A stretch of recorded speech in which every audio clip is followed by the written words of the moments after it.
सभी को सलाम, गुड मॉर्निंग, जय मसीह की। आज हम परमेश्वर का वचन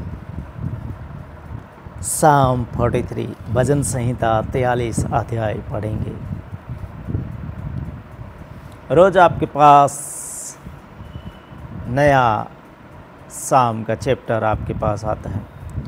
कल 42 पे बात थी, आज 43 पे बात है, कल 44 पे होगी, परसों 45 पे होगी। परमेश्वर कितने प्रकार की प्रार्थना होती है। दबे कुचले हुए इंसान के लिए प्रार्थना कैसे करनी है, पश्चाताप कैसे करना है, विपत्ति में प्रार्थना कैसे करनी है, संकट के दिनों में प्रार्थना कैसे करनी है, रोगी के लिए प्रार्थना कैसे करनी है, वो सब आपको बताता है परमेश्वर। भजन संहिता एनी टाइम और अलग अलग तरीके से कैसे प्रार्थना करनी है उसके बारे में आपको बताता है। तो आज है निर्वासित व्यक्ति की प्रार्थना। निर्वासित व्यक्ति की प्रार्थना। हे परमेश्वर, मेरा न्याय चुका और विधर्मी जाति से मेरा मुकदमा लड़। मुझको छली और कुटिल पुरुष से बचा। मुझको छल करने वाले पुरुष से और कुटिल पुरुष से मुझे बचा। हे परमेश्वर, मेरा न्याय चुका, विधर्मी जाति से मेरा मुकदमा लड़। मुझको छली और कुटिल पुरुष से बचा। क्योंकि हे परमेश्वर, तू ही मेरा शरण है, तू ही मेरी शरण है। तूने क्यों मुझे त्याग दिया? तूने क्यों मुझे त्याग दिया?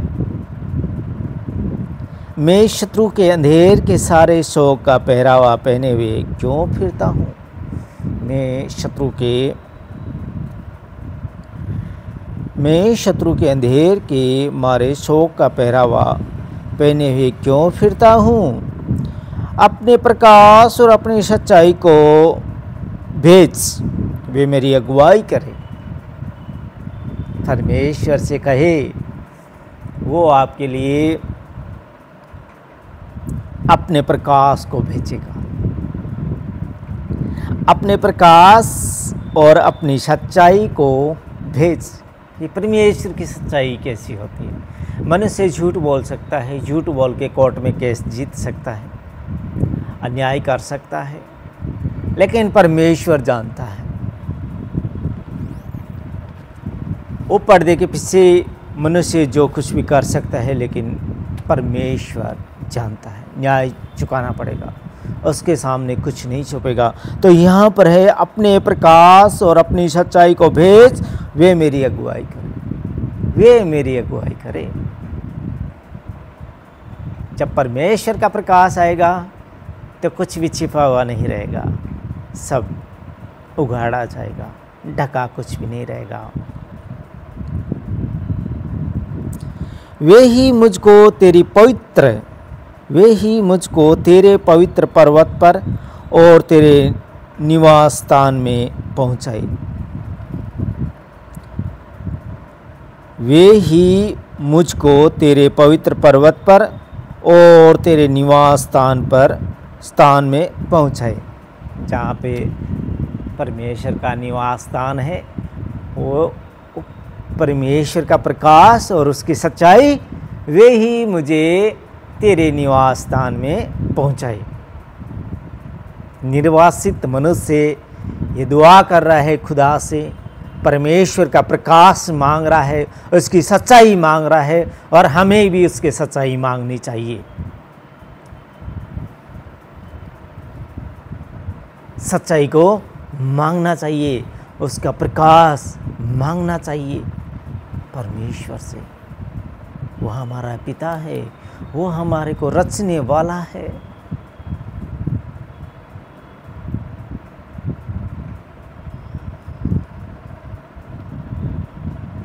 वे ही मुझको तेरे पवित्र पर्वत पर और तेरे निवास स्थान जहाँ पर परमेश्वर का बैठने का स्थान है वहाँ पर पहुँचाएगी। तब मैं परमेश्वर की वेदी के पास जाऊँगा, तब मैं परमेश्वर की वेदी के पास जाऊँगा, उस ईश्वर के पास जो मेरे अति आनंद का कुंड है, उस ईश्वर के पास जो मेरे अति आनंद का कुंड है। कुंड का आपको पता है, एक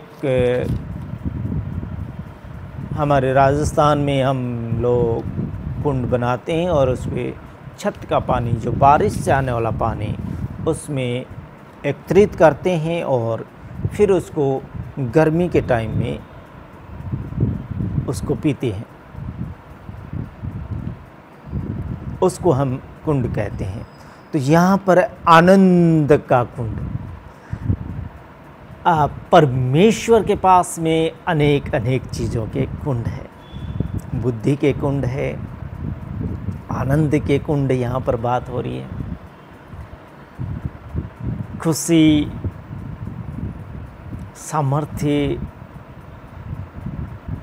सब कुछ के उसके पास भंडार है। और मांगने से बिना उलाहना के, बिना सोचे समझे, बिना दे देता है परमेश्वर। क्योंकि परमेश्वर का वचन कहता है कि मांगो तो तुम्हें दिया जाएगा, ढूंढो तो पाओगे, द्वार को खटखटाओगे तो तुम्हारे लिए खोला जाएगा। हम मांगेंगे नहीं, हमें मिलेगा नहीं। अब मांगने के लिए आप गाड़ी, घोड़ा, बंगला, जमीन, जायदाद, शोहरत, ऐशो आराम नहीं मिलेगा। मांगना आपको क्या है?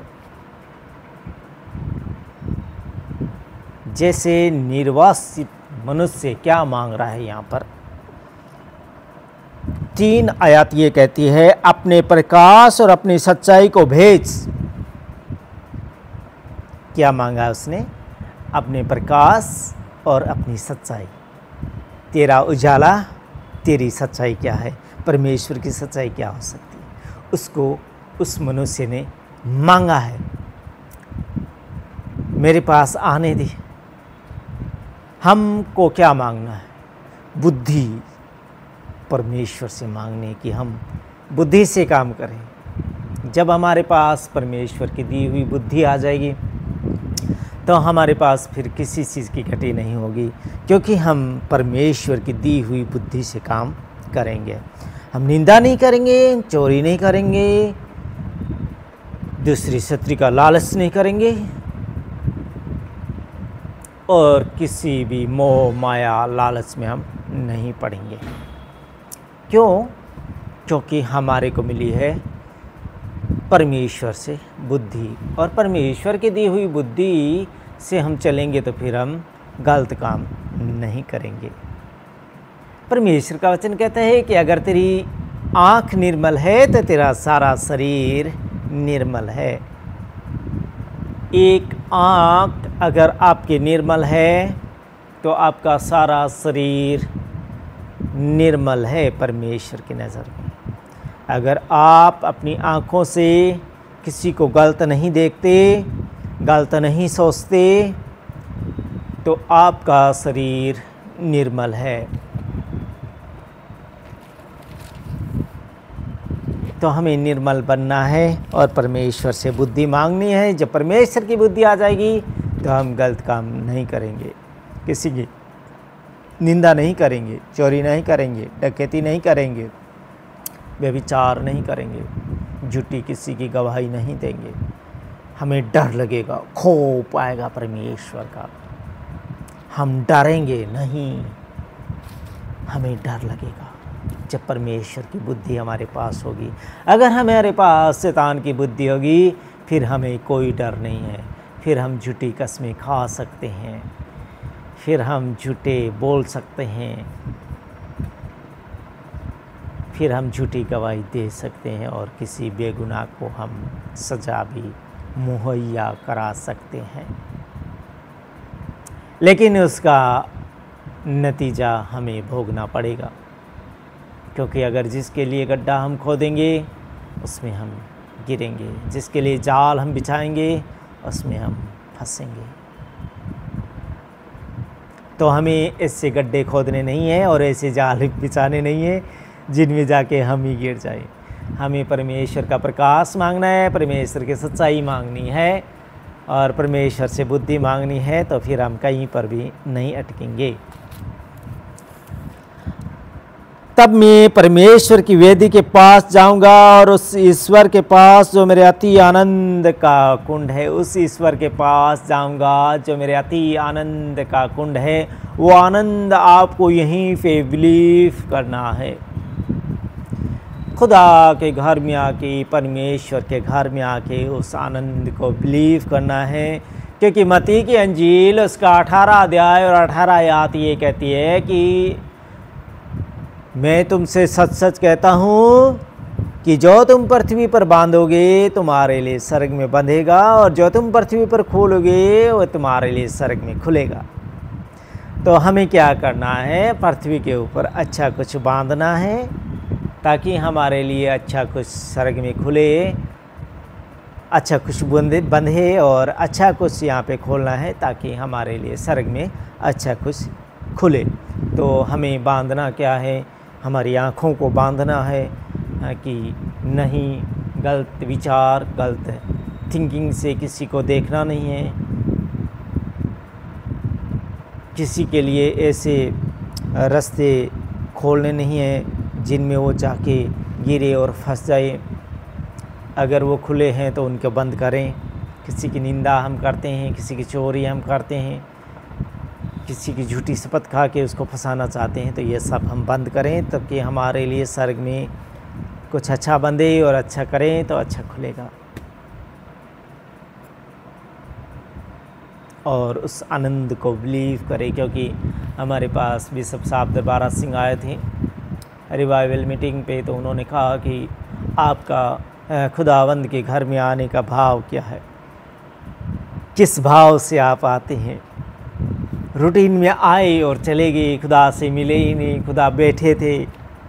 हमारी संसारिक आँखें खुदा को नहीं देख पा रही हैं, लेकिन खुदा का कलाम तो ये कहता है कि धन्य है वो जो बिन देखे विश्वास करते हैं। तो हमें बिलीव करना है कि खुदावंद मौजूद है।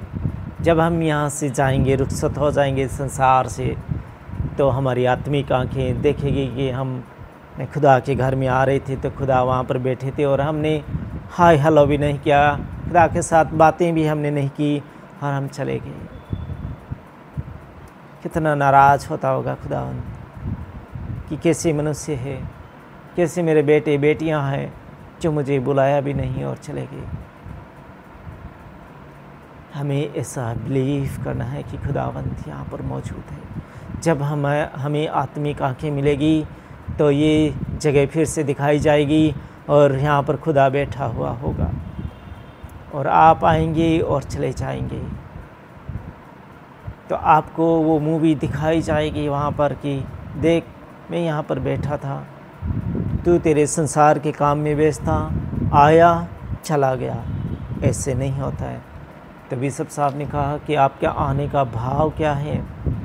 क्या हकीकत आप खुदा से मिलने के लिए आते हैं? क्या भाव है आपका?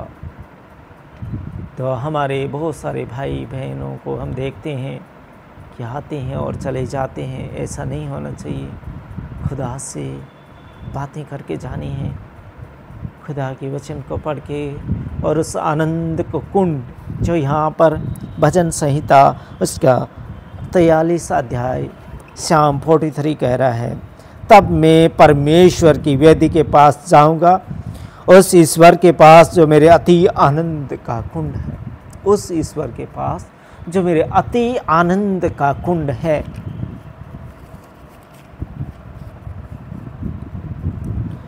और हे परमेश्वर, हे मेरे परमेश्वर, मैं वीणा बजा बजा कर तेरा धन्यवाद करूँगा। मैं वीणा बजा बजा कर तेरा धन्यवाद करूँगा। धन्यवाद के बारे में खुदा का वचन कहता है कि हे मानव जाति, तुम मुझे क्या दे सकते हो? जो कुछ तुम देते हो सब कुछ मेरा दिया और मेरे दियो में से देते हो। तो कभी भी ये घमंड नहीं करना कि हमने प्रभु को कुछ दिया है, तुम्हें देना है तो धन्यवाद दो, क्योंकि मैं धन्यवाद का प्यासा हूँ। तो खुदावंद हमसे कुछ नहीं चाहता है, हम आके खुदा को धन्यवाद दें, परमेश्वर को हम धन्यवाद दें। वो धन्यवाद का प्यासा है, अगर हम धन्यवाद देते हैं तो उसकी प्यास बुझती है। तो कौन नहीं चाहता, जिस परमेश्वर ने है, जिस पिता ने हमें रचा है, उसकी प्यास हम ना बुझाएं? क्या उसे हम पानी ना पिलाएं जो हमें कहता है कि तुम्हें देना है तो धन्यवाद दो, क्योंकि मैं धन्यवाद का प्यासा हूँ। खुदा को हम कुछ नहीं दे सकते। हम व्यर्थ का घमंड करते हैं कि हमने खुदा को ये दिया है, हमने खुदा को वो दान किया। हम खुदा को कुछ दान नहीं कर सकते। खुदावंद कहता है वो सब कुछ तो मेरा ही था, तुमको तो देना है तो धन्यवाद दो। कि खुदावंद ने क्यों हमें कहा है कि निरंतर प्रार्थना करते रहो ताकि तुम परीक्षा में ना पड़ो। आत्मा तैयार है, देह दुर्बल है।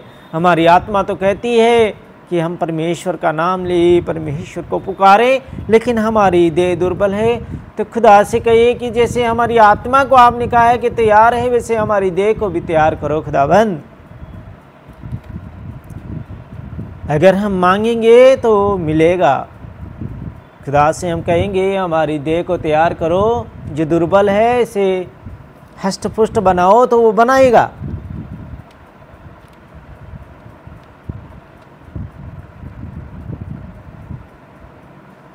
लेकिन हमारी देह को हम दुर्बल ही रहना देना चाहते हैं। तो ऐसा ना हो कि खुदावंद हमें कहे कि मैं तुझे नहीं जानता, तब बहुत बड़ी प्रॉब्लम खड़ी हो जाएगी। हमें उस अति आनंद के कुंड के पास आना चाहिए।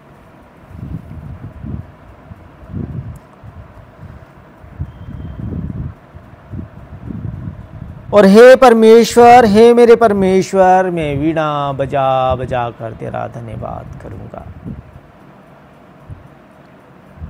हे मेरे प्राण, तो क्यों गिरा जाता है? हे मेरे प्राण, तो क्यों गिरा जाता है? तो अंदर ही अंदर क्यों व्याकुल है?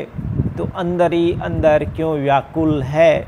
हमारे प्राण को व्याकुल होने नहीं देना है, परमेश्वर में आनंद करते रहने देना है, बिलीव करना है, खुदा के साथ धन्यवाद करना है। खुदावंद हमारे प्राण को व्याकुल होने नहीं देगा।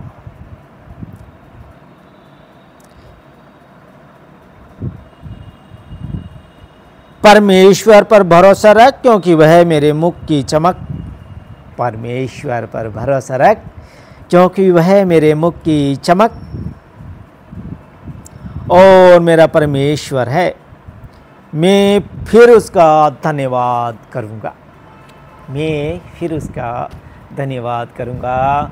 तो खुदावन आप यहाँ पर मौजूद है, आपकी रूह हमारे साथ है, हम आपका धन्यवाद करते हैं और अति आनंद के कुंड के पास हम आते हैं। पिताजी हमें ऐसी बुद्धि, ऐसी सामर्थ्य दीजिए पिताजी कि हम आपके वचनों पर चलें और आपकी सामर्थ्य को मांगते रहें पिताजी, और आपसे हमें सामर्थ्य मिलती रहे पिताजी। और हमारी आँखों को निर्मल कीजिए पिताजी, और हमारे अंदर जो आने वाले बुरे बुरे विचार और गलत भावनाएं जो हमारे अंदर आती हैं, नेगेटिविटी, इनको सबको प्रभु जी, निंदा, ईर्ष्या, चुगली, प्रभु जी इनको सबको ख़त्म कीजिए पिताजी। और हम एक दूसरे से प्यार करें पिताजी, और प्यार करने का तरीका हमें सिखाइए पिताजी कि कैसे हम प्यार करें पिताजी, और आपसे भी हम बेइंतहा मोहब्बत करें पिताजी, प्यार करें पिताजी। क्योंकि खुदावन ऐसा विचार, ऐसा मेरे अंदर में ऐसे विचार डाले कि एक भाई ने मुझसे कहा कि मैं कैसे आऊँ, मैं तो नहाता धोता भी नहीं। तो मैंने आगे भी मेरे वचनों, खुदा के वचनों में मैंने पहले भी शेयर किया इस बात को। तो जो सुनने वाले और आज सुनने वाले में अंतर है, उस बात को उन्होंने नहीं सुना होगा, लेकिन आज सुन रहे हैं, वो अलग है। तो कहा, खुदा का वचन, खुदा के विचार मेरे अंदर में आए कि उससे कह दे कि क्या तुम्हारा बेटा या बेटी 2 साल का है और वो उसकी मम्मी ने उसे स्नान नहीं कराया और वो किसी भय से, किसी डर से डर गया और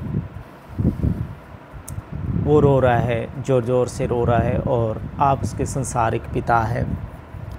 क्या आप ऐसे पिता ठहरोगे कि उसे गोद में ना उठाओगे और उसको चुप ना कराओगे? क्या आप उसको गोद में ना ले लोगे? क्या आप ऐसा पहले कहोगे कि जहाँ पहले अपनी मम्मी से कह दे कि स्नान करा और फिर आना मेरे पास? क्या आप ऐसे संसार के पिता हुए ऐसा करोगे? तो हमारा वहाँ पर उत्तर है कि हम ऐसा नहीं करेंगे, बल्कि हम संसार के होते हुए उसको पहले हम गोद में उठा लेंगे, उसको चूमेंगे, उसको प्यार करेंगे और उसको चुप कराएंगे जो वो रो रहा है। तो हमारा आत्मिक पिता जो उन बच्चों का भी पिता है, क्या वो ऐसा ठहरेगा कि पहले आप नहा के आओ, मेरे भवन के अंदर में नहा के आओ? वो ऐसा नहीं चाहता है। नहाने तो बाद में आप अपने आप लग जाओगे, पहले आके उससे पश्चाताप तो खींचिए, पहले उससे मुआफ़ी तो मांगिए। वो आपको ऐसी सामर्थ्य देगा कि आप रोज़ नहा के उस अति आनंद के कुंड के पास आप आया करोगे। तो मेरे प्रियो, परमेश्वर से प्यार करो, परमेश्वर से प्यार करो तो बचाए जाओगे।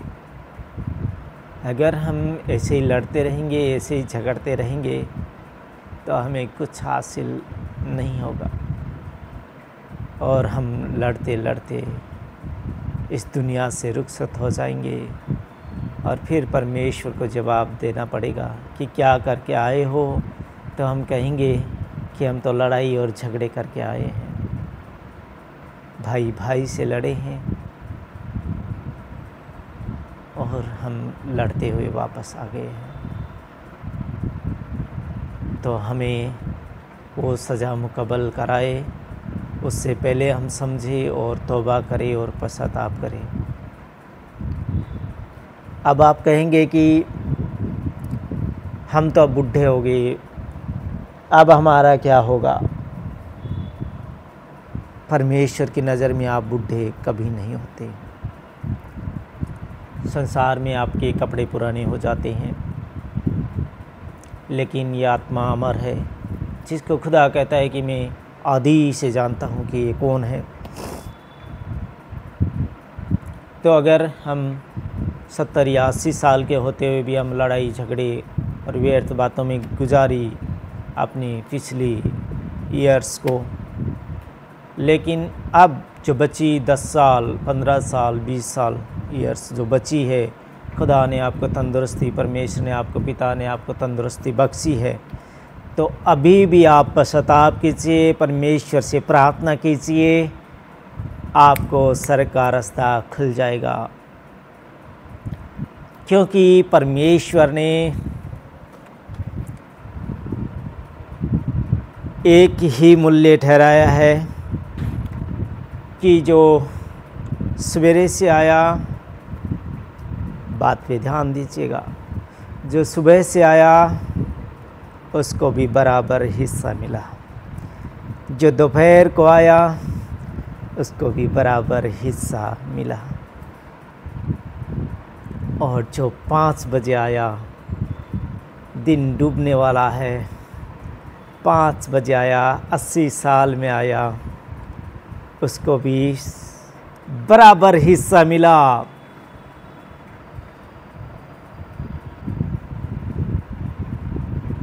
जो मजदूरी देने वाले से कहा, खजांची से कहा, बराबर मजदूरी दे दे, 5 बजे वाले को भी बराबर, 12 बजे वाले को भी बराबर, 7 बजे आया, पूरे दिन काम किया, बराबर हिस्सा बराबर मिला।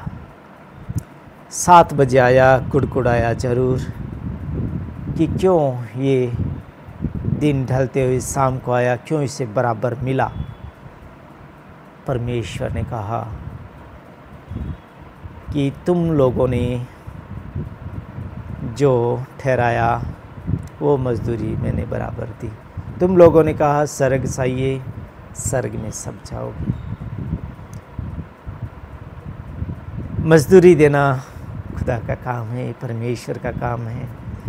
तो कभी भी ये ना सोचे कि अब हम 80 साल के हो गए हैं, हमने ज़िंदगी भर लड़ाइयाँ की है, अगर हम 2-4 साल 5 साल अगर परमेश्वर को पुकार भी लेंगे तो हम स्वर्ग में नहीं जाएंगे। ऐसा नहीं है, ये सोच आपकी है, लेकिन परमेश्वर आपको मजदूरी बराबर दे देगा। बोलो हालेलुया।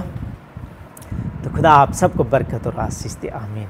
परमेश्वर को पुकारे, पिता को पुकारे, पिता से सामर्थ्य मांगे, उसकी चमक मांगे, उसकी सामर्थ्य मांगे, उसका प्रकाश मांगे, वो देगा। खुदा के घर में देर है, अंधेर नहीं है। ये नहीं है कि हमने मांग लिया और खुदा ने दिया नहीं, देगा। वो कहते हैं मांगो तो तुम्हें दिया जाएगा, ढूंढो तो पाओगे, द्वार को खटखटाओगे तो खोला जाएगा। हम उस द्वार को खटखटाएं खुदा के लिए, परमेश्वर के लिए। खुदा आप सबको बरकत और आशीष दे, आमीन।